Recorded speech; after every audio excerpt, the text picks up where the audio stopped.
Mummy na because on Nottingham there Liverpool Nottingham 10 points and on them 7. No Chelsea yes. On Chelsea on Chelsea be 14 I say 14 points. 14 yes. 14 points. On City. Bacho. Hey, on Newcastle 16 almost I go for Newcastle for now for red for here. And I'm going to say, about league, I'm saying, you're a great for somebody. Christian, Champions League, Mustafa first legs now. I'm saying, Omar has a qualified. Of course. Real Madrid don't qualify. Real Madrid be qualified. Bayern Munich be qualified. When you have to Real Madrid be qualified, Bayern Munich them say, Bayern Munich 2-1 no more win. 2-1 say away win to Celtic. The last time I Celtic about Germany, Dortmund is almost 7, and it is a Bayern Munich away winner. Okwawe and Okwachi Celtic, actually by 2-1. Chairman, I think say a bit more of a miracle. Say having gone and away, Okwachi Celtic by 2-1. Now by many can't me qualify. A bit more 1 year pa. Atalanta Diano and Asela mean to me who do beat me qualify. But Atalanta lose by 2-1. Banya mianum Ukraine chairman. Penalty ne editi Atalanta no. Me who be that. In the modern age, I see the VAR Abba to come and correct some of these, meaning how to even describe it. It was too shameful. Say a defender call for a tackle. Not even for a tackle. Wa clear ball na we. Ena nensa a ball a striker. No, say I don't think the expectation is that these days defenders in movie see a teacher almost say go machi say almost for Musakura and touch a striker. The real referee give penalty. Emma va confirm me sa ball penalty no. Virtually the last kick of the game. And nobody ball the 2 Omunya by 2-1. Even that na away game for Atalanta. Nyamia aduma next week Atalanta ba betene for the return leg. Chama me sure said they are still very much into this game one. Almost betimi qualify. But there me pass be kan one semene pa ye. The Premier League any draw the by results number and run. I'm sure sir Chama Arsenal supporter Enra na mo feeling to say because potentially Nanka eko 9 points gabu. Time na Everton for take no. Na 90 plus 8. So Liverpool were just this close. Some best extended gap from 6 points to 9 points. But Everton be take no 90 plus 8 minutes. Emanka gap na ko 9 points no. Chairman omubo am say no about 7 points. Then me who say Everton for no jubilate. But behind the scenes, na Arsenal for no jubilate because they feel that results chairman aboa omo. But reality need to say Premier League na yebo no yabo 24 matches. 24 matches na yabo no. Chairman, aka 14 matches remaining. So 14 matches no. So we have simple calculation 14 every single match be a 3 points. Meaning say points are aka. Mobile fight teams never fight for no. Chairman, 42 points and a teams na ever fight for.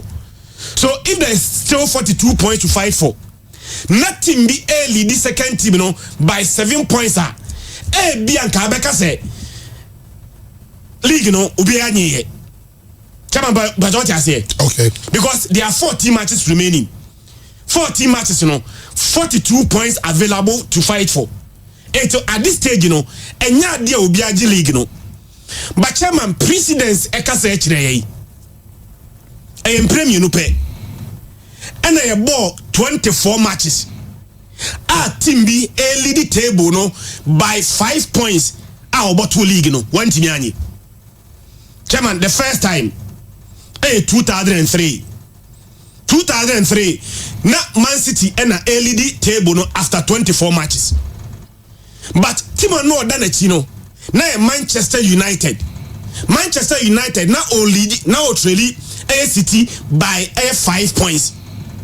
And a real league after 24 matches now oye second to a City by 5 points obesa Man City ho ebeji league.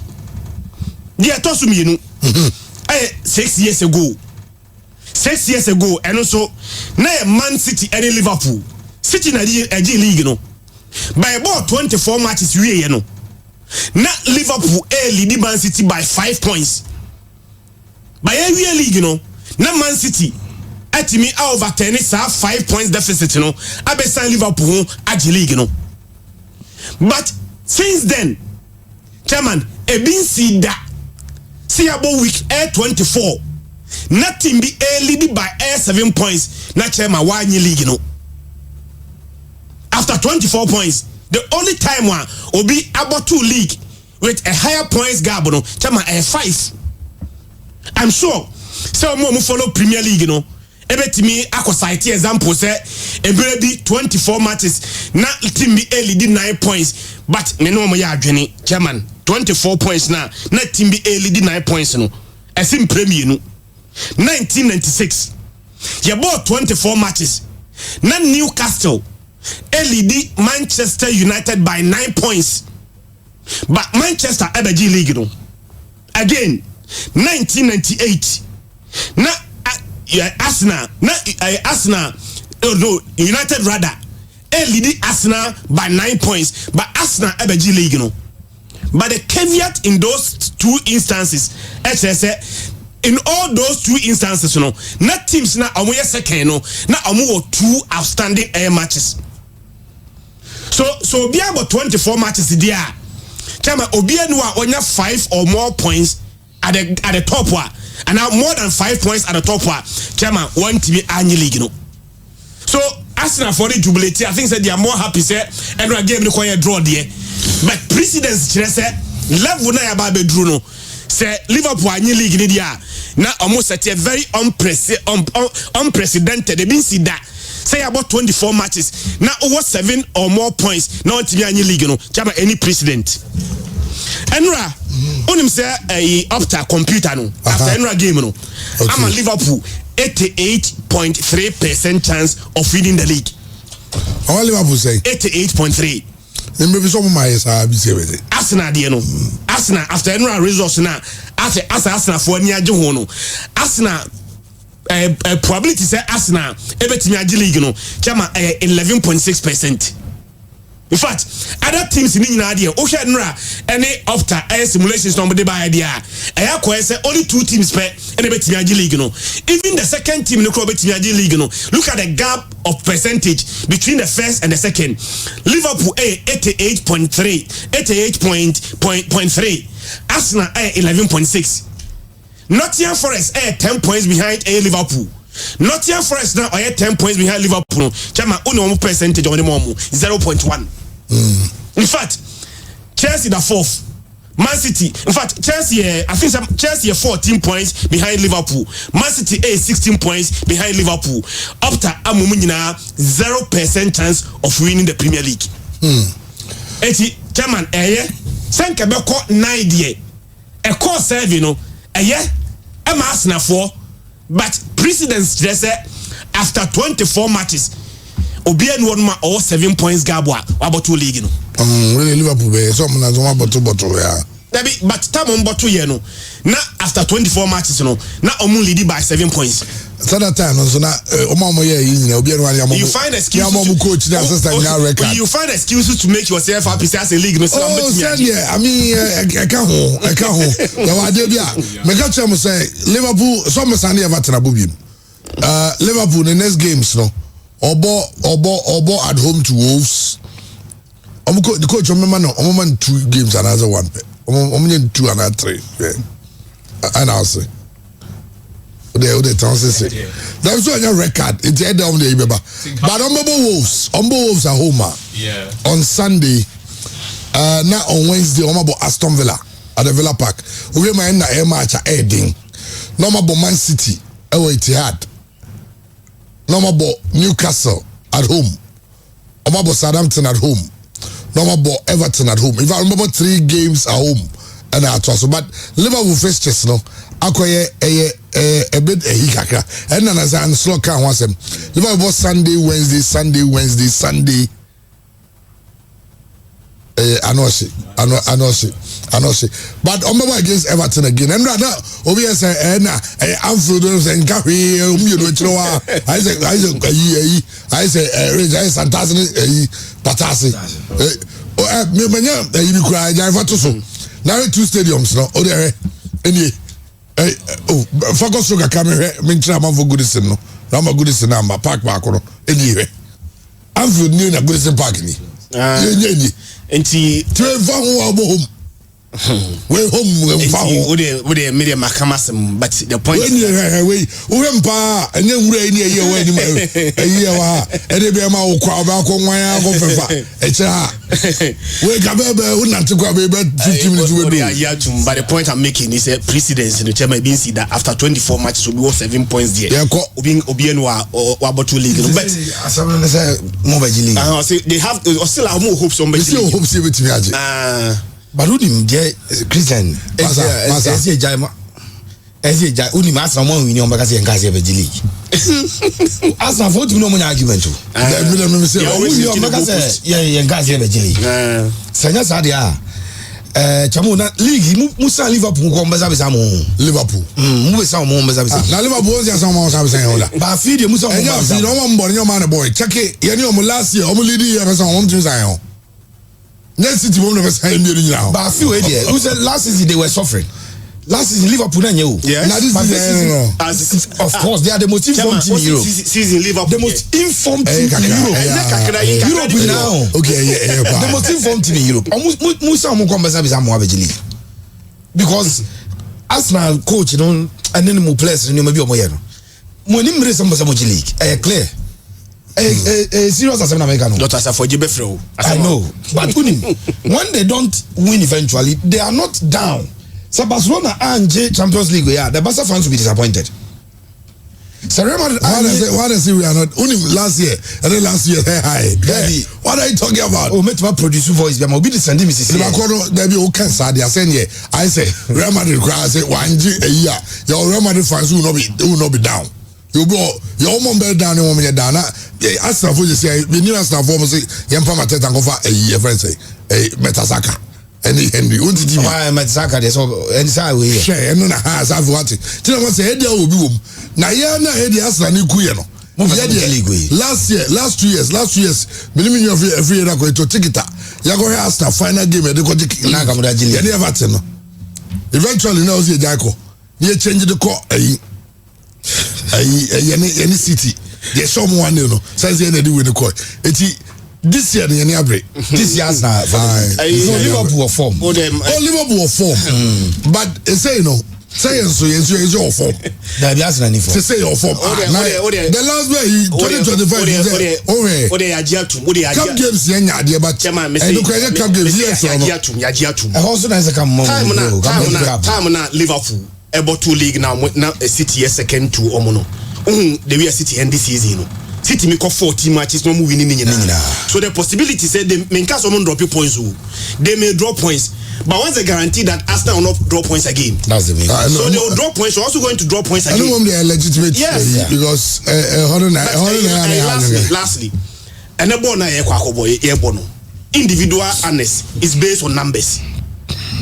But what you to see a baby season, you know. Now ye will be individual and see a FIFA best and now Ballon d'Or. Chama, you need numbers to make a case for yourself. Yes. And that is why I may, as an African, I am so happy say potentially we may have the second African already the world best. Enra on a very quiet day, Enra commentator and say Abrante Fred Musala. You might think that he is very quiet in the game as when you're efficient, but Enra goes me and PM Ninano. He was so decisive. Liverpool considered the first goal. I think say lack of concentration, very high line, free kick, and almost center backs in me and 1 year concentrated on ball to Finfia, Everton for ball the share. But Chama almost share go anywhere, yeah. And the Masako sa cross na Mosala Edema McAllister. Chama, such a wonderful, beautiful cross. And a McAllister, everybody to net. Emma game near 1-1. Game near 1-1 we na. Liverpool the winning goal, or more go up. The second goal, I think Senaka best 17 minutes to end the game. The goal was scored by Mo Salah. So even on the day I'm on for say one more shada mo biano 2 goals a PM ni nyina no all of them came from Mo Salah. Yeah, there's one thing about Mo Salah. I mean, honestly, he's not out there on no fashion, on some place. And again, Osabo Maklaba. Omuntimi any job players Liverpool for the Akati for the Omunye but Akati for because Akati for now say England Akati for no but you say Arsenal for now because the Liverpool for no argument here Akati and I say Arsenal for no Salah no Arsenal player projection no because Arsenal for no project here there. But Liverpool for no quite reserved. I say Liverpool for no do na go for. Young boys wrong. If they had projected they also goes and when you do say Liverpool for no do na fans do na say we say 50 plus for no. More na Liverpool fans do na ho no mugina. Of course. And young people no ya kakra bi nya wotwemo potoji mo and ebi aran papa Liverpool ni ana kokwa inkra no. Aha. It's no edu say go project obi omo time project. Maso onim this season 35 games in all competitions. He has 27 goals, 19 assists. More than the numbers for last season. Last season, Mohamed Salah about 44 games. Of those 44 games, or share 25 goals, he provided 14 assists. That is the whole of air last season. Season way, there are still matches to play. Champions League, say Omobo Carabao Cup final, League, there are still more matches to be played. But even with that, numbers no in the last season, Chema Wabiti. Now they are quite very interesting. They say last season I make a shout for Vinicius for Vinicius the FIFA best. But Ballon d'Or now we are making a shout for Vinicius. Didn't I make a shout for Vinicius? Vinicius adding Kurwa can numbers in home because can numbers in Nkwa. Last season, Vinicius has 25 goals, same as Mohamed Salah. But Mohamed Salah has 14 assists, Vinicius has 12 assists. So in terms of individual numbers there, Mohamed Salah has more numbers than Vinicius. But every season, now Vinicius at the Champions League, not the La Liga, Befi, I the numbers in home. And it's no Mo Salah the individual numbers, but Adebakwa mania say anya hwe kra no Carabao Cup final so many omo qualify. I think they are playing against Newcastle also in the final. Potentially they may win, but Carabao Cup no say anya big sir. But on the league ne Carabao Cup no next one Champions League ne kra with these numbers there. I'm sure say we are making a big case for Abrante for the next Ballon d'Or or the FIFA best. Well, I mean, yes, I'm person change. I can't say what told you.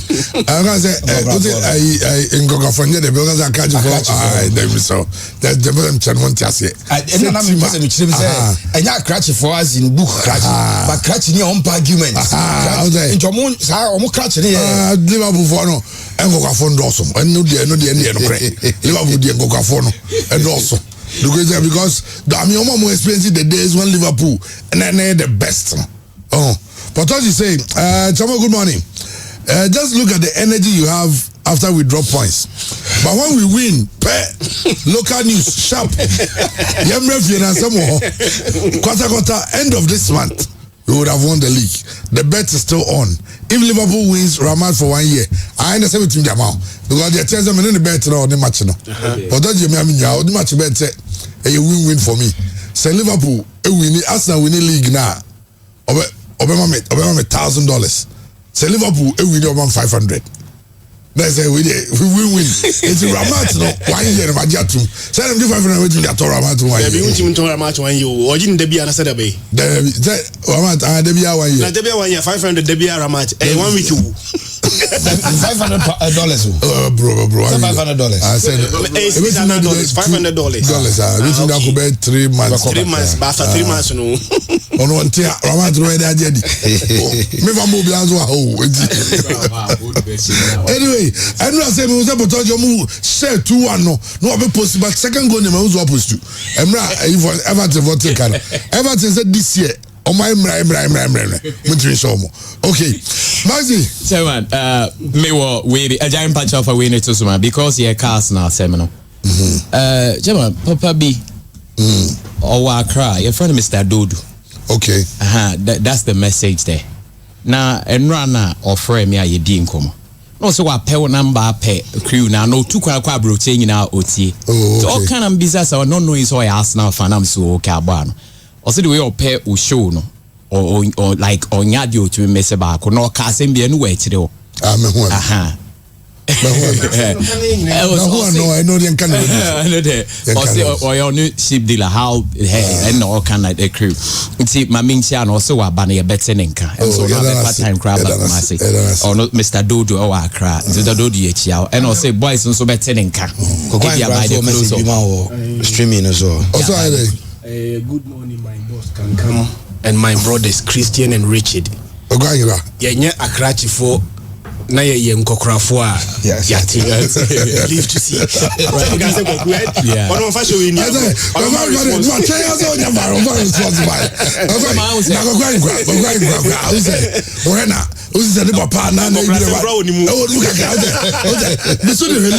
Liverpool fans young guys in Liverpool Liverpool ni anasa ni anke we Liverpool ni man Liverpool jina so no support here send them cry bi so and young crank to Liverpool and them cry more of Barcelona, Chelsea, Real Madrid.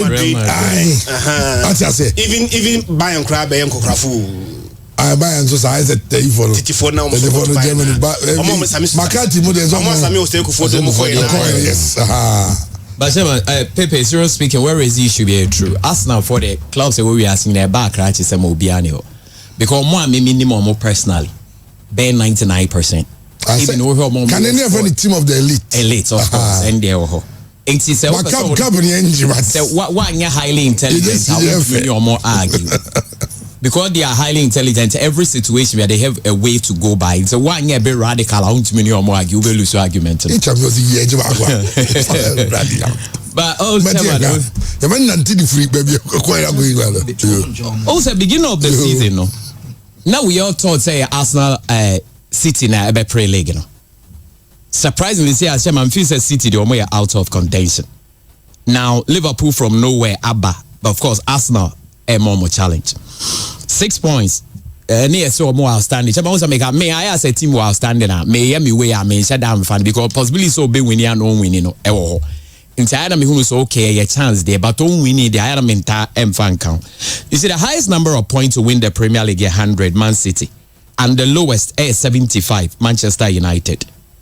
It's only 2 times when I check my Yako season, team being 80 points or to me the J League. It's still United in 97 and 99. And currently, so the J League in average, like, so we have 87.8 points and I watch to me the J League. But don't let us also forget, say, in the Premiership era, no, point gap Bianco for to me a closer J League, no, a 12-13. 12 in Manchester United in 96, of course, thanks to Cantona. And 92-93, and thanks to Cantona, BM 12 points with Newcastle and Norwich, respectively. By United, by 98. Arsenal. Oh, so, Arsenal, and it could have the record with most point deficit or more than 10 to win the league, and that was 13. In their maiden season, and almost league in 97-98. Fantastic. Even that was comeback case. Yes, no, almost 13 points behind Manchester United, but almost called 10 games unbeaten. And in that sequence, we consider just 3 goals. And Arsenal at the J League. And the chairman, with this now, the total number of points that Christian Walker's are nothing is decided yet. Especially when Liverpool, yes, or my J League in the Premiership, no, or more team who league game. Of course, they've won 1, they've been second. But what I'm trying to say is that it is still not over. And there are some teams that Zenka Everton their chairman in any day near Zenka Liverpool be tria for so chairman call for bet best because Obianim said this derby they are one-sided. But for them to have gotten a point from Liverpool and Liverpool also get knocked out with the cup competition, no, they also have a lot of competitions that have them to play. They need to watch out.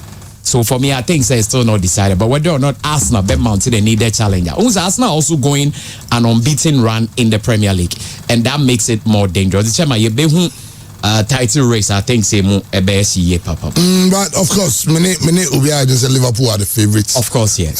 To win it, but Arsenal mount a challenge. And said they are the favorites. But how far would your challenge go? And then they won't mean predict. Wow, say. Arsenal comeback kings. Of course, yes. But I didn't say, Omo born, no. Bibrina, meaning Arsenal, Pomon payas him too. Omo Yadrum say, Arsenal, Mum, the Lydia, yet I bet you. And I was the records are there to show. Mama phone and getting it twisted. Last year, Liverpool, the leading league, yeah, any city, Besam, on the city G. Yeah. Oh, Mumbesam Kodaso. And the city Besam. That's a yen city Besam. My Mumbesam Kodaso. Yeah, the Nan Chet is almost there. Muzumani new last draws number boy, the name that draws new. Well, they say football bar now, man. Tacha is the say. Tacha is say 16 clubs was on Bobo. So the coming events always carry their own shadow. After Manaba, and I said, maybe a few rabbit for the Amon, Amana for the Bayer Amo. India, now, India, and we condemn that bastardly act. I don't know about the idea, but as you say, who is the leading club, or who are the most glamorous clubs, I know the I just want to tell Kotoko and how they are living in the past glory. And the earlier the better they wake up from their slumber, it will be better for them. They are the worst offenders. Make us a grand midnight, so fresh in my mind. Nipa 127 in the year involving Kotoko and half match. We are not justifying what happened at Introte. We condemn it. And we are mourning our brother and the family. But it's like a campaign saying, and we are the two Mugamo stars, the leading club, so you have automatic positions on the executive council. It's neither here nor there. We are like any other club in the country. Although there's a Kotoko house, and the Kotoko ball, which will not tell you more, over kindly fire within 3 minutes. The same thing applies to us. Those that are the Kotoko house. And yet, say, oh, your mommy Kotoko house, Mummy, Kebia the Gumiti, and then our house. After Naba, Ubina, Buya, Exakatara. Say, I'm automatic, Kojapia, or he's not an ELCO member. Unless you can be found to call off or whoever. Not all that glitters is gold. That is the system like Kotoko house, they should put you to the back burner. And they see better that first, and go start. In recent times, for the past 10 years, how many times in a Kotoko house actually? And they also say, without them, we need a more league, And they, all the 17 clubs, and the letter could die, as they said, you know, come this weekend, in 1 week, but we should continue our league. We found 127 in the year, you have some full league. Last year, you won't be true, Kotoko, Chelsea match, will be any boy, you world area. But the other said, and Pepe will be a yes one, yes, it's a club. Oh, yes, but it's still a giant league, nobody else. I know they should come again. I know Yansama Tachiahin at the Tuja. Na Mebamso Munyabotre, Mebamso. Na Yetiana no do Safo, and so a dear on Sayable League. We cannot give a total blackout for football. Football is timeous conscious. We need to meet a calendar. And then the issue that happened at the Shuatre is not football. It's purely criminal acts that somebody have committed. Because it did not come in the sense that a referee have cheated Kotoko. It did not come that fans have fought in the stands, but somebody killing somebody at debatable inside or outside the stadium walls. That was the issue. So blacklisting all football matches, I don't think would have augured well. And yeah, and I know those are for a member of the Ghana Football Association Executive Council, Executive Committee. I know, and the 0rm, and so a true Ghana. Well, Jewa Pia, a former Galka chairman.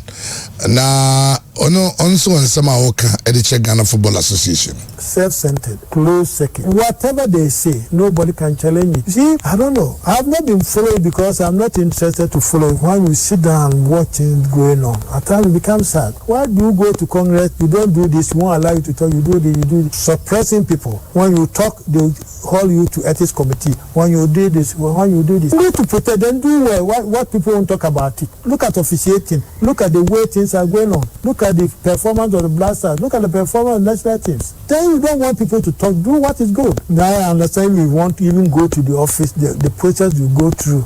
It's an office, public office. So if I have suggestions, do I have to go through all this before I go and give you suggestions? You open up. People will advise you. People would like to talk. Now everybody is afraid to talk. The team managers are afraid to talk because if you talk, your team will go on relegation. My team Bofakwan went on relegation. We also the sort of officiating that we had. At times it feels so bad that our forefathers, Santi Jemfe, the late Professor Masi Deke, the late Kwajoku Hachi, the late Abentum, Kana Badla, the late Jaola, the effort that they put into bring Ghana football to limelight is that they did a lot of sacrifice. During our days, we were not taking anything from as members of the council. I think our allowance was 10 cedis, and my friend at some point said we should increase to 15 cedis. We told him it's a sacrificial job. He won't do go. Now they take mental allowance. Where in the world have you seen board member taking regular pay?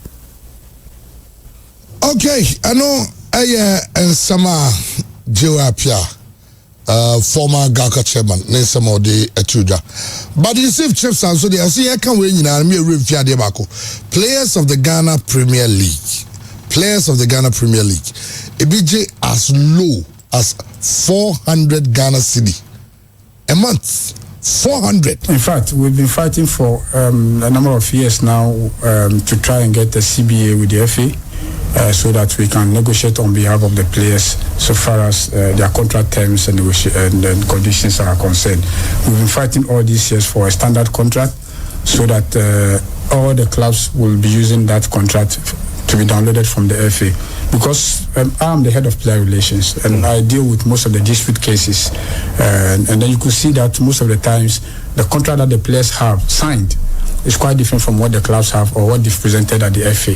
And some of these reasons are because every club have designed their own contract templates and they are using it. And you see some outrageous clauses in the contracts that are out of football. I mean, even the FIFA regulations says FA regulations should be in compliance to the FIFA regulations. So globally, football is being governed by the same rules and regulations. It just depends on the MA to apply those regulations. So we are fighting, or we are trying to come into terms with the FA to accept this standard contract, which inclusive are the minimum wage rate, to make sure that players are paid very, very well. We know the standard in Ghana. I mean, as much as we are fighting for players, we also do acknowledge the fact that finance is a global challenge to the sport of football. Clubs do also suffer sometimes, but it's not a must for you to run a football club if you're not capable. If you don't have the means, don't bring in kids and let them suffer. Some kids do as much as 6 months without salary, and that is very, very bad. And these salaries, I cannot mention on radio, on air. They are very, very outrageous. We've had lowest as low as 400 Ghana cedis, and as high as for a player. Yeah. Maybe it's a foreign player. Been no. There's been even 20,000, 21,000, and this maybe I have to mention the clubs so that they know that they are doing a good job. As of Asante Kotoko, correct. Times they've come close to such figures, and they are doing. And there's some of them are paid 400. Yes. 400, I won't mention names. And 400 for those who know when you are Brazilian Football League, no? Uti and some chips kana. Also, Oboko to Korea has about so many church Casino, CBG 18,000 Ghana cedi, 21,000 Ghana cedi a month. Omuchama players, Kanisika 210 million, Kanisika 180 million. And Omama Kanisika 4 million. Say a year, 4 million, right? 400 cities, 4 million. 400 cities, we say a blue no 4.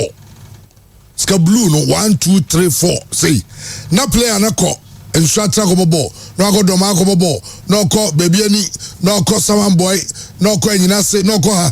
400 cedi bosome they are selling them and a Christian kind it's not even up to the minimum wage in say when tia obi ka Ghana hakra 544 Ghana cedi 544 na answer na me ba so because enche yes I twin komo yeah you ko SG more jumadi bi beba so on the 15th of February, that's on Saturday.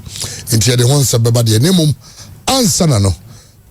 Rich Dreams FC ne Lions sorting one some. Last game no. Fine. Na me be more video bi. Yani a phone na ne omo live on Grace TV, on YouTube, on Facebook.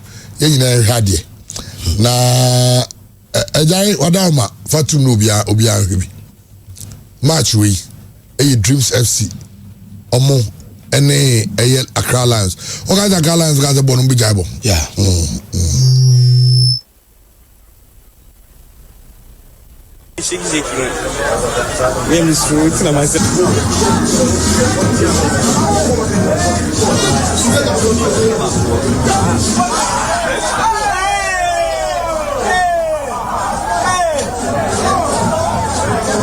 no so o hwe na on tiasia mamensa ejare yegina enkwachiri o de mini sound in film onzo mutibiji na fans of the referee Maxwell Hansen nyewe no mbaka so execution is on the new execution ayina kai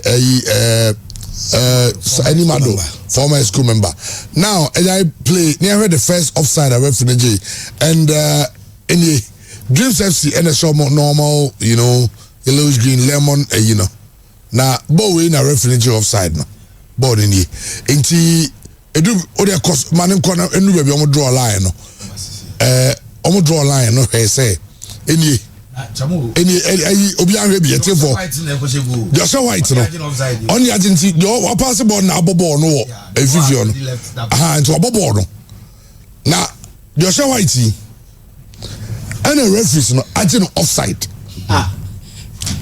Chairman Bacho. Ba ko de broni no katango hunu sunyi. Ebe babozo. Me say that is Chairman Bacho chemu. Accra Lions na share white. Born e call right side. Yes. Accra Lions na share. Accra Lions na share white. They are attacking. Any abo pass no. Dreams na share omo JC omo mo a defender omo 3 defenders why. Okay. So the pass has already left Accra Lions player no.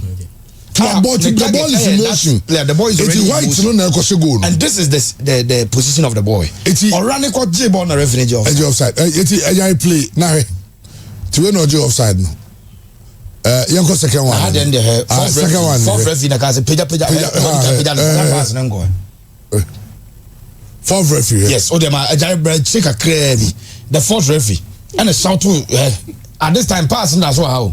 I don't know peja na say Yanyi Bibi, that's the fourth referee. What do you have fourth referee? Tibo Ibedi Abrante we all 10 years and offside. Now you also made draw line to the area so. Now line no, you know be a heavy. For all live on Facebook and now on YouTube and now on Grace TV. Lions one say right? Pass no but heavy Dreams FC for the judge. It can never be offside, right? Abrante na or take you off in the shadow corner down. Near Bobo on the man. Fourth referee so that and son was wrong. Aye. Minim the origin. Fourth referee why there? Just what teams are there well connected. Omu nyina nim di omkoye. Sabo ina. In fact, when you team Lusa Matias Ednisika Abeshi. Ednisika 2 million euros abi rem say o invest in Ghana football. And na omko bobo on ye omu say. Ogo kai is ya fro a ethics committee use wana. Say mo bi ankasa. And I'm not doing up here because say you so because I say ya charge you. TSU ye din TSU. Funny thing, and this funny thing say Osuma referee man koye sadi we now abeso camera at the SU and him say the referee should be professionals. When one of the reasons I'm a referee in your professionals, your own interference. Muna mo say omochi. Na Crown Hands letter. Ebe complaining about the referee. And the Dreams FC a reply letter officially. Say board here. Yes, see, we are see bia no mo fa na no kra no Barcelona game bi na so munya penalty anye no mo ko England no mo fa bi see bia ntesi a normal but I say reply letter. Dreams a reply letter no officially. Dreams FC replied. Okay, you third one. I say we be short you be far with. Unim referee am share na defender dey mistake. A pinball man but the pass of the dreams anyway. Omako. Eti dreams ayi kwachi so. Ayi kwachi. Dreams play at the pinball. Never tore. Akala ode koso. And open ball. And Akala no be boss. Aji foul. Na referee see box. Someone you imagine say there is no way Akala will win the match no. Omo mom nse go kura no ma wini. Afi broni no baby na asusun sa. Oh. How can you so what pinball to be pass or be bobo na say. Chairman, me say omo you the third one using another situation. Omo je board referee running the camera no ko so mo sa there. He's in Ghana. Okobusa for referee. He's in Ghana. What is happening? And Ibrahim Tanko on kasanya asisuni. A call for revenue. And say fees are done na bamboo project somewhere. And Chamo met my catch us a Lions. Shabrante no to me only aji foul there. Okay, my win so. You win so. I had a community park. I had an office what is park. Omo yo ma some mo tutie so tie omo mo to ba park no so kra na on a dreams home na. Omo say mo me enya nya ball no ni go vie. Entue na large groups abeka je say ofifo epese omo ye wa. And on beka je say fa usika koye Ghana football because e on football no ma omo ye ho cartels. Pepe ombeshi wo japade we investment no ombeshi no.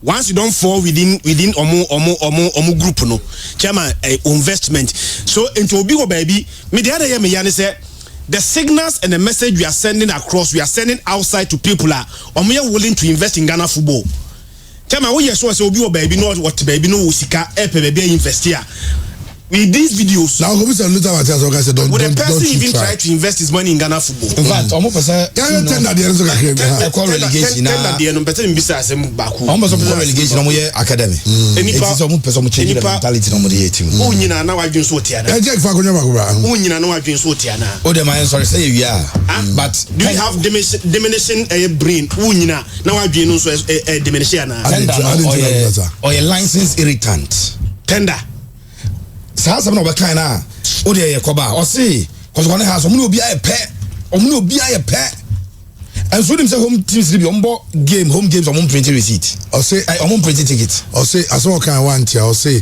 the last time go has a ball league GA that be according to tender no be league when I can even say he said Kotokoni has to focus on live in their past glories but I'll come and prove it teams na omo live in their past glory no uno musia why do you charge special fares when you share Kotokoni has to focus when you think say munyina mo yepe na some no can Kotokoni has the bad share chairman o charge special fare sometimes the increment Kotokoni has matches no more than 500%.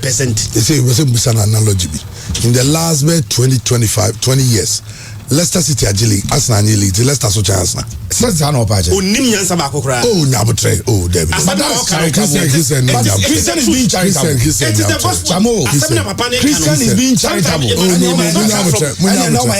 they remember kasa esa ama for me mum na be kontoka ba betem chese Christian na yasa no nyansa ni azuri mi nyansa dia David me pacho no asama ba ye ka asa Christian so be twisa ma me wa daroma David say Christian twisa dia some no you two things every some more kind abanim be ababen disease no cause abanim any oni nyansa two different things nyansa asama aka nyansa nim no enye first time na edoso he is a licensed irritant so that's what bekasa what nyansa nim na onim nyansa no onim nyansa ma chefrim ba asama aka nyansa nim no edoso but mesem just onim nyansa de what chasan what my say but or habitual lances irritant say you can chamo ose Kotokoni sa adwiri we se omo tirim ti no mo ye de mo ye no se Kotokoni has no now when was the last time omo ji ye ball league omo ji sa se no makasa chamo BYT emra the last 10 years ya ball league no do say na league no akwaye ne he omo country sisi e edi asem na tejan ye kekai ena chamo me pacho reason tell you league weekend back on the game no Kotokoni so me league the GFA issued a statement that says I'm postponing league for a week me boy that time a GFA postponing league unim say Christian no money Kotoko nyanya meeting no ma Kotoko. Yes. So that decision to postpone the league has nothing to do with Kotoko. Again, Nana Pinkrasi. Umbet mi akobo mo ball no but count us out. What can't you say me mo Ghana? Munyabo trainer e yori en come na week bia e born 9 games week bia e born 9 games out of 9 games Kotoko 1 game the example out of the 9 so Kotoko 1 game na so mo 8 na kan the example that he cited say ye bo obi ani tuo o Kumasi Sports Stadium ye to league no so and supporter dey to no bo obi ani. It was an accident by a police officer and they took obi ani e stadium and your supporter men if chairman and for the deal won buy men supporter obi weak brains like this analyzing supporter men such weak brains. You are citing these examples that you justify the killing way death and killing are not the same. Killing somebody die are not the same. And we have Obia Onifufu Oliver I am wondering why very respectable people are sending me messages to keep quiet. No, sir. Who's that? It should be our channel. Come on, it should be our Cobra Bine Cobra Oba. I'm on the phone with regards to minimum. Come on, Facebook for me. Yeah, was some Cobra. Over voice. You was Eti Pepe. Also voice Obo. Now catch that crab is a penny. Why boy child? If I come to George, yes, never be. Marco Pobio, Jacqua, ABN Koyebina, Monacasa, because you're not doing Ngoye. How can you talk like that? These times you are saying Second Corner has and will be a pay. It's okay. Jesus, Jimo, train also Masaba. According to Manchester, because Muji League at Chapao. A question about Bissaba couldn't say. It's Manchester. So, Manchester is a Leicester. It doesn't say Leicester, so Manchester. According to the weak brain that spoke, I don't know the person, but I don't know from. Only why? The child only know. Oh, and it's on me. One day, our license is written. Okay. I tell you, you have to ask but your train. Yes. Me and Aboko there. We are doing. We are about to say now. Some Munyabu Trem Mami. Facebook for Munyabu Trem Mami. Abutre. How's the big baby? We got him in camp. Too much. Hey, message is now bano. Come here, do the words I will use, you know, and they describe it, you know. Also, we gave me when this.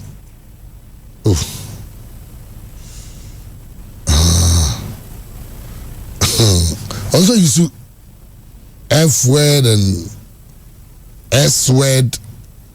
Let's add them on. I say, but because the Christian has my permission, allow him to flow. Techahin sounds like a leaking waste pipe, no direction.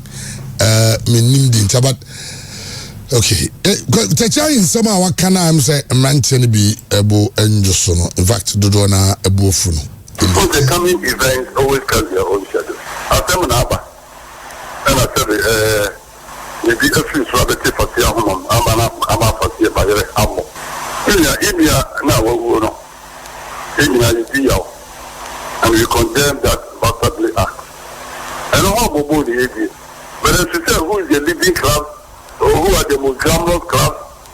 I know the I just want to tell Kotoko and how they are living in the past glory. And the earlier the better they wake up from their slumber, it will be better for them. They are the worst offenders. Make us a grand midnight so fresh in my mind.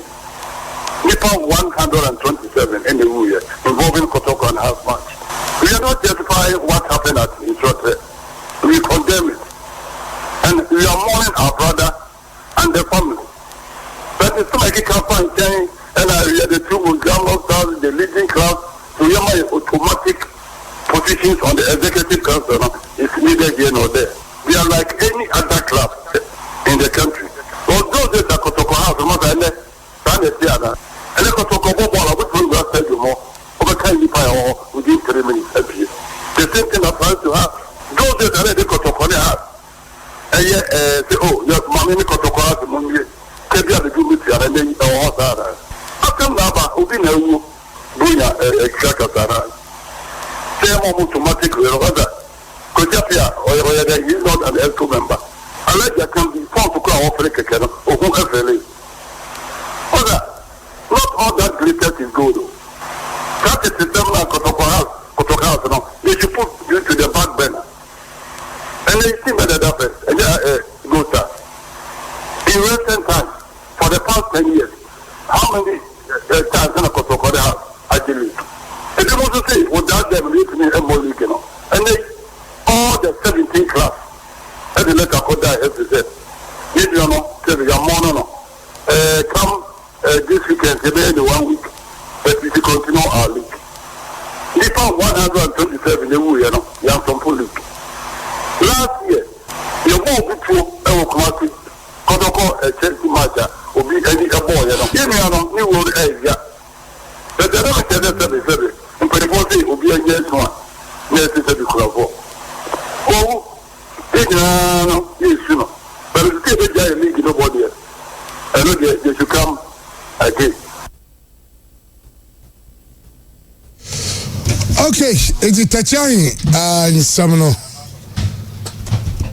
I don't know, after Jamo, Christian and then the wolf who said, no, Nibumfu, he's only been or analyze this situation or not. I buy Sebe, Ubinka, and Sama Ozi Abba. Yeah, Abba no can cry in Tazian Abba. Asamano. The Gen Z doesn't understand. They do. Because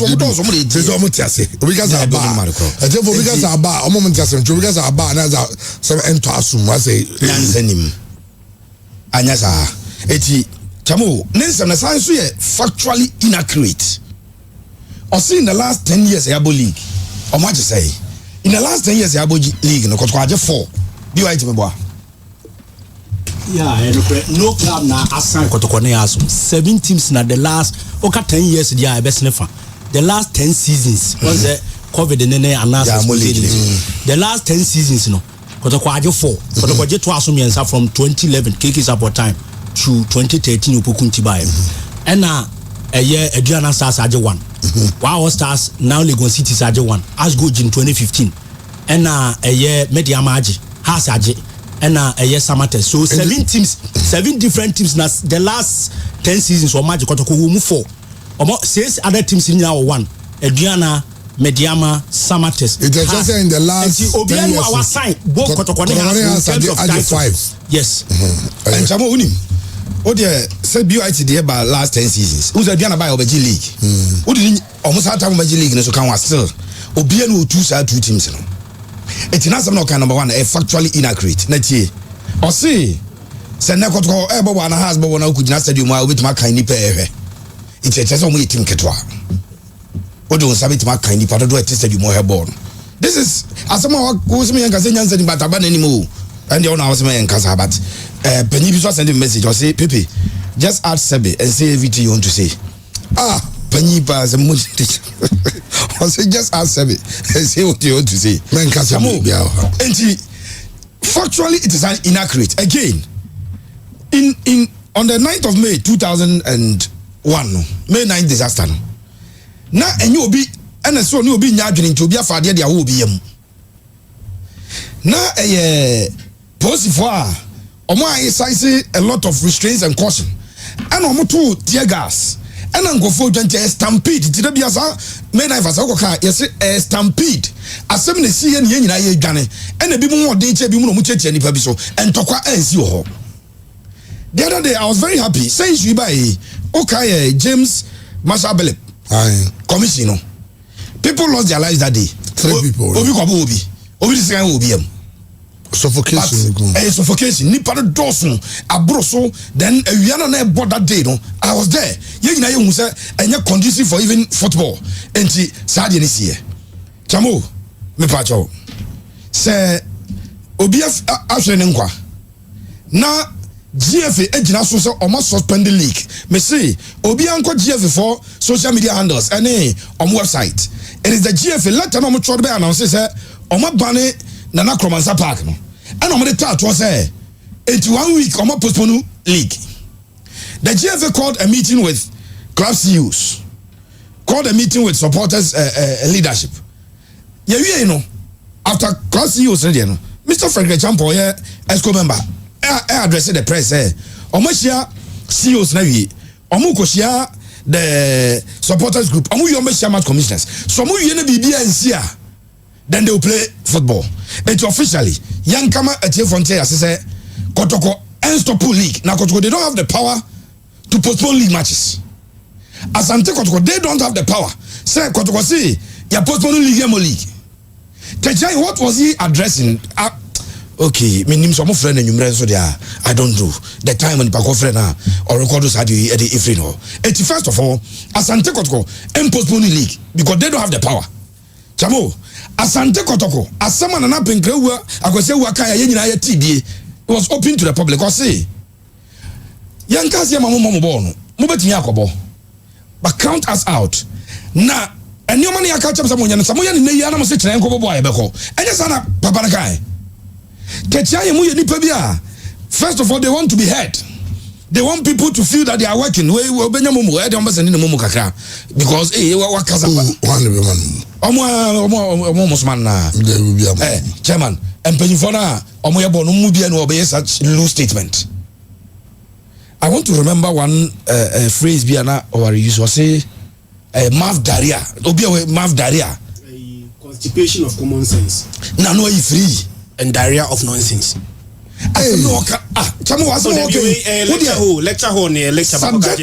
Some people are suffering from constipation of common sense and diarrhea of nonsense.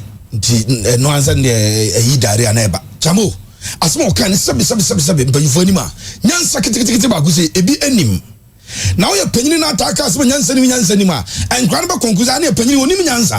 But Ebia, who an answer, but one son Akikaino, Essentia Kabako, Mienu, Miensa, and nine a noon Twaswa, Yansanimino. It is fair to conclude that any penny in Yansa because Okasma did the be as my Okano. Shababi was that here. The be our wise view, it doesn't matter what has happened. Oka, no Kaka, and then some Naba, na some Nabana, a branch who you know, na men if Dipe who is talking about men here. And I could connect Chamo in this age and time. I could connect above from last 2 seasons, Maxwell. And as a for a publication be Chamo himself Asante Kotoko as one club. Omo Sikani at Omo Gates and Vivian. Who accumulated all the other clubs. Kotoko paid more money than all the other clubs Omusika for playing football.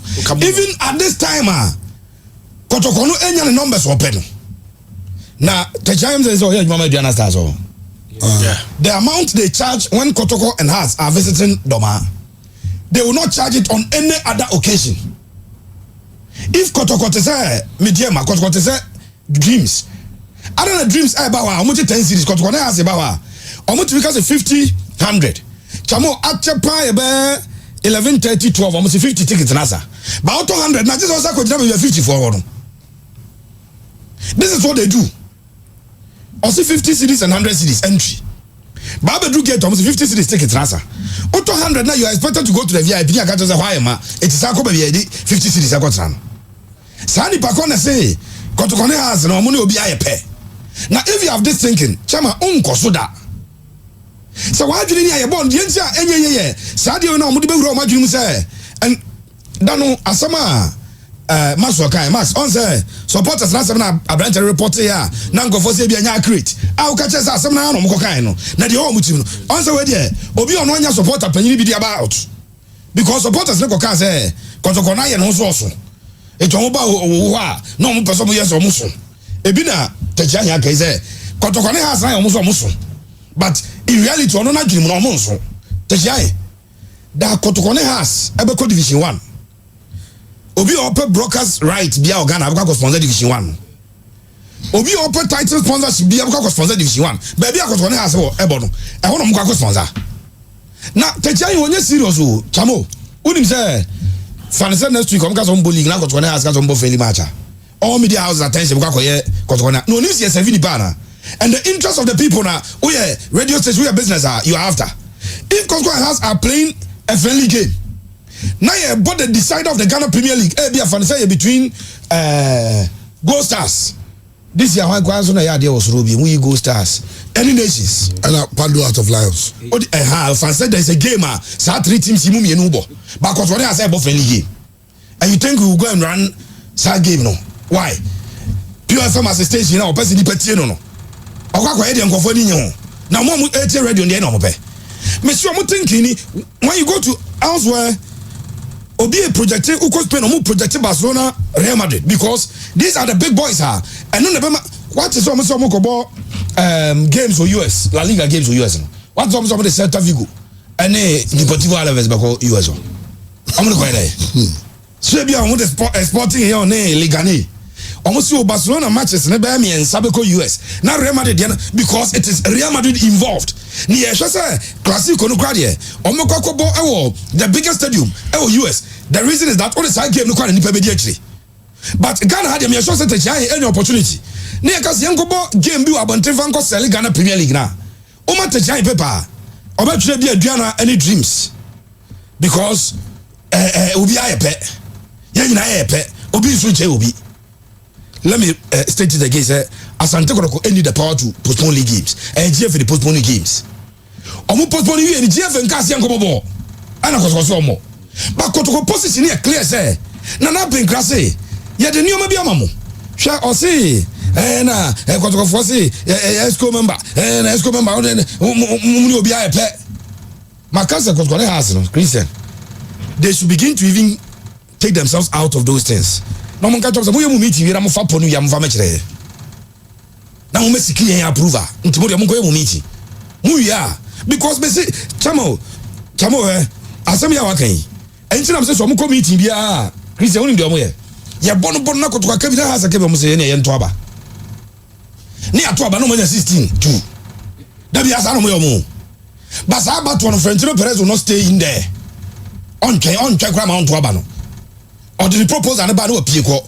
No making sure on one Laporta. Ever the same thing. Anytime about Barcelona and Real Madrid airport, they are one.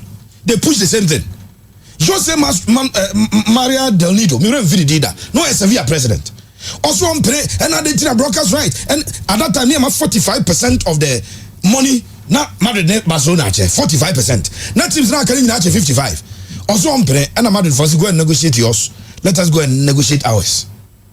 Okoye 2 games and a broadcast for the home game with Barcelona and the home game with Real Madrid. They can broadcast for some pair. But Madrid entire games, Barcelona entire games, they were ready to pay to buy it. How can you say this such infantile prank? And cry, say and cry you. Eti akrabi wa obi papa to kaka bia man ba na bi kondo otimi no. No so ye niska ya koto nua ka ni bi dia ma ba no opia. No, I say, I walk car. I grab a part of Kamam's movie. One catch us a pet. Infanta prank and quadasam and crassam and a tijay. Chamu or persuaded, but I think that Kotoko and Hattifolk are clear. And now they tried to create confusion, Maxwell. It's bro or yeah interview. No, Unsa was it 17 clubs at the Akose Yapasiable League. When I heard it, I called 5 clubs and met with the nations. Any Gold Stars, any 4 other clubs I made calls to. Chamo, Omunya will be a say, almost what a giant class on Gokahe. No money to change meeting be as 16 clubs now cannot try let us on league.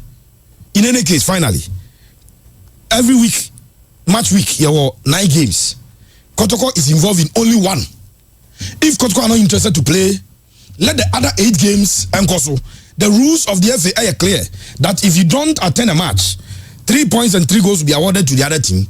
3 points and 3 goals will be deducted from your accumulated points. Let the FA implement their rules to the latter.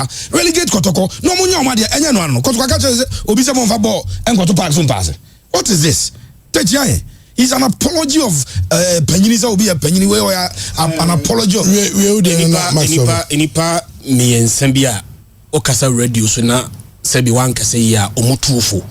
Say next time can you say no. I want to read their messages to you. No who's uncle for no crowd their position on Techiahin. First one, Felisade. Felisade, some man counseling the beer. Well, they can't meet you. It is only Techiahin who only speaks like there is water in his brain. Check how Odro Safo and Oluboy Commodore speak And these are the people Kate seeks counseling from. We Felix Ade. Kokulabi. KB he is warned. He should leave you alone. Today is disrespected Techi Ahin Day. He sounds like a leaking waste pipe. Yakano. Mankind. Now, Mustafa Prempe, the SG More program, you guys have calmed down our nerves, but we will hit up. Immediately you come back. Yenia Brew, we Mustafa Prempe. Na same sia, asema yes ya Kenya na chema ubia katecha asem. Enibra na abano. Sabi so be kasa no ankasa nyansam. Wan fa nyansa meto na be kasa be nkwasi asem a. Ye be treat to set tefra beton kukum. Techiahin you say why you tefre wa beton kukum.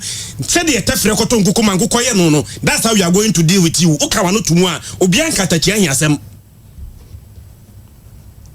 Even fools are taught wise.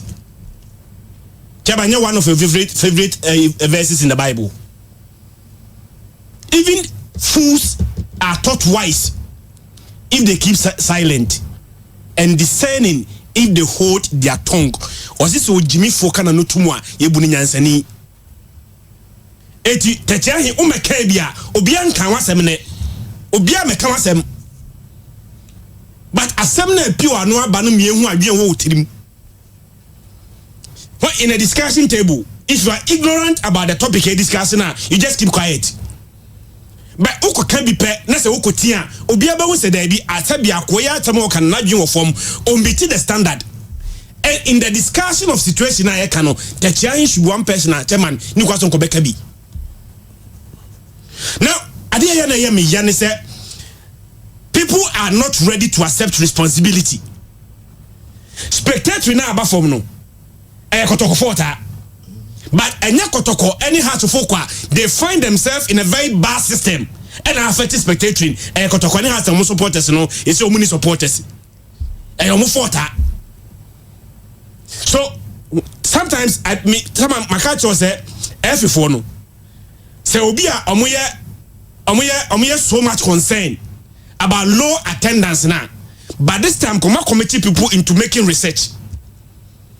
I'm for research 10 years ago. Now I'm for Ghana football.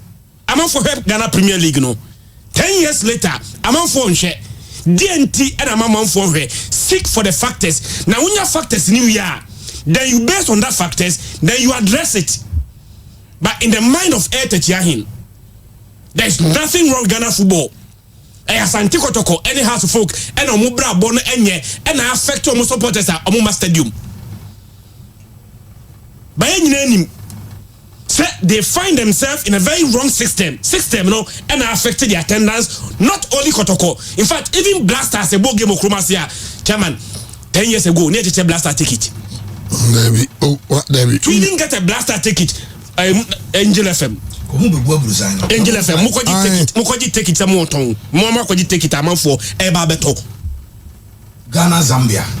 2014. I'm for fighting. People were willing to buy Blasters ticket, but we have descended to the point that Blasters Bobo Chromasia, nay a pa man for Choso Munto ticket me and Fanche. Blaster ticket 50 Ghana, out on 200 at Nanko Fokun. 50 Ghana City. Now turn 200. Say you want fan cha Wimberry. Maybe that guys right after say or any for being able to hear VIP. Now VIP is at times 100. But baby Obinya they were from 500. Blasters Ghana versus Zambia me kai pani namsa and no kwase be obenje bisho. And I could talk about go to be a channel no. Wabudi. Send them person this is say no. No one can say we are one. Tag off there is golf half. On the golf in there. So on the car they say and say obi to be also this can be a party man back because oni pana and Adam. Okay. Mr. No okasama when. So na general manager for Diana Stars. It's one as man like Nasem no one as one on one or 20 be no. Eja de bi o da to so say. But Vanina so all the tools many bars now we free. I say full according to his folly, or he will be wise in his own eyes. Boa okwasia when Jimmy sem so na wanye when ni so na wa okay I see boa okwasia when Jimmy sem so na wanye ni so unyasafo.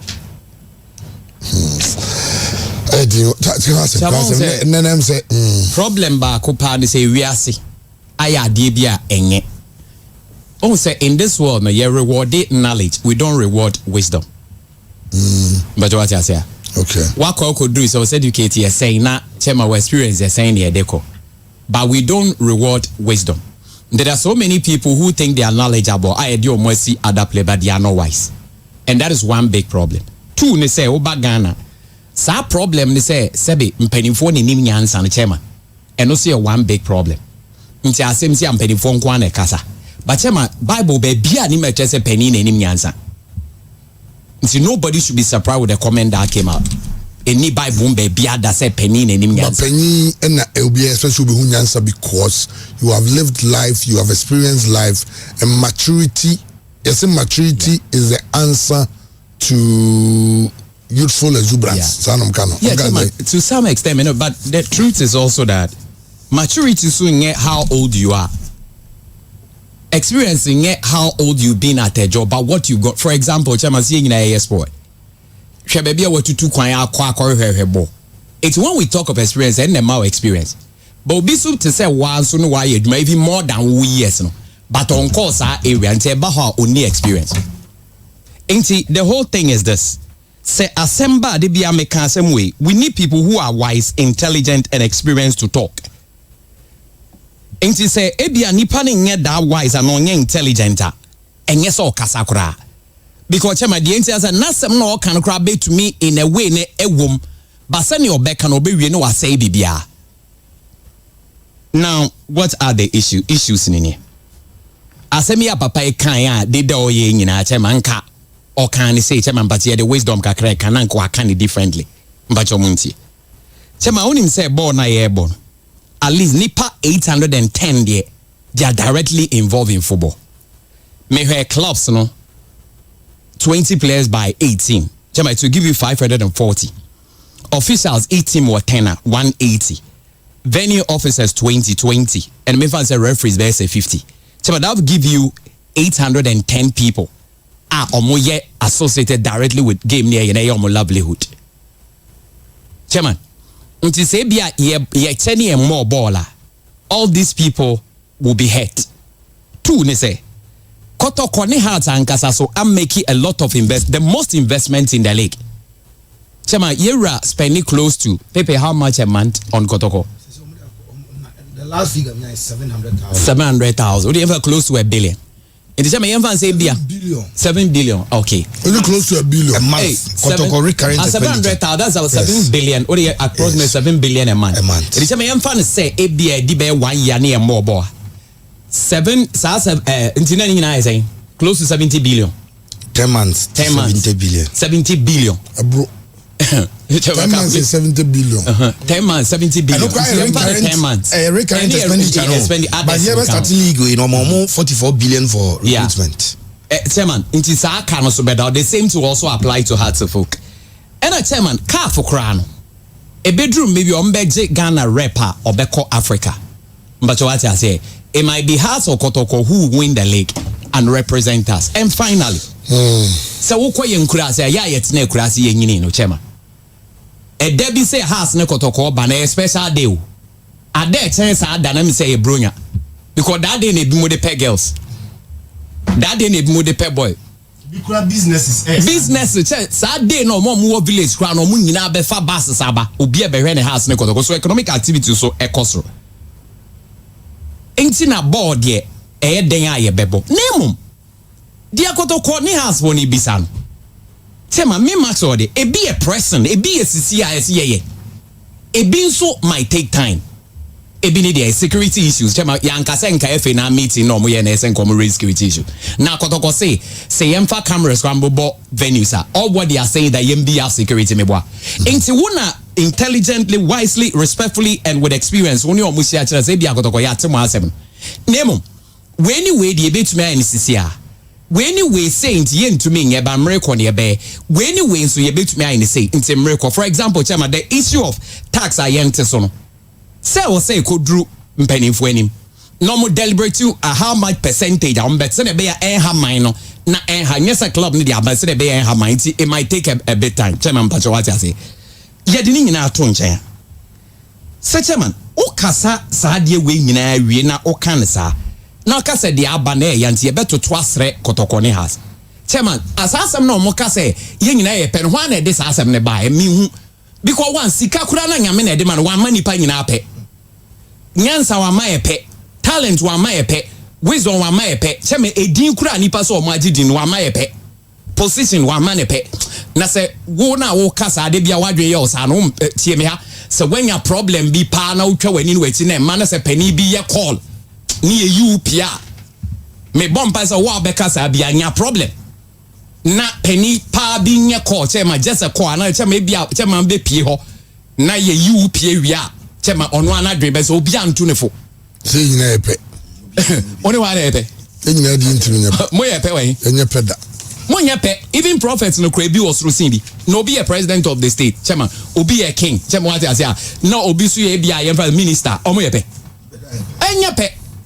In the mind of Etechiahim, president for who you see nyina kushia. David and omunyina ye. And kromo ye US president. Me see in the mind of Techiahim. Say president who you see nyina ko UN Congress. All of them are the same because omunyina ye president. In the chairman, they say one kasa wisely into Mesromo. Sebi uni also oh can brofo na di dwane akofo brofo neza na chema sa ote brofo the same nti enya so no one kasa wisely na sem na waka sebi abanim mbacho wati ma say nti se wa o kasa aba wo na enya so obi o kasa abanim so esa na so wo join in the line o de we chema mbacho wati ma say one sem na kind of maestro said maestro edi Bible verse about for home. So another oh okay. No suffer back preoccupy. I say Job 32:9. Sometimes the elders are not wise. Sometimes the aged do not understand justice. There you're the ban. The chairman yes anka read attitude that me pacho the attitude of mom he boss so cry a put it up when the issue came. Then baba the message be about senka teaching online so anka musan say send the ba and the core stadium. And BBC see no because one is sekaya and no so be cast we are enka dia some no a brilliant question but me how home friend God credit to be had the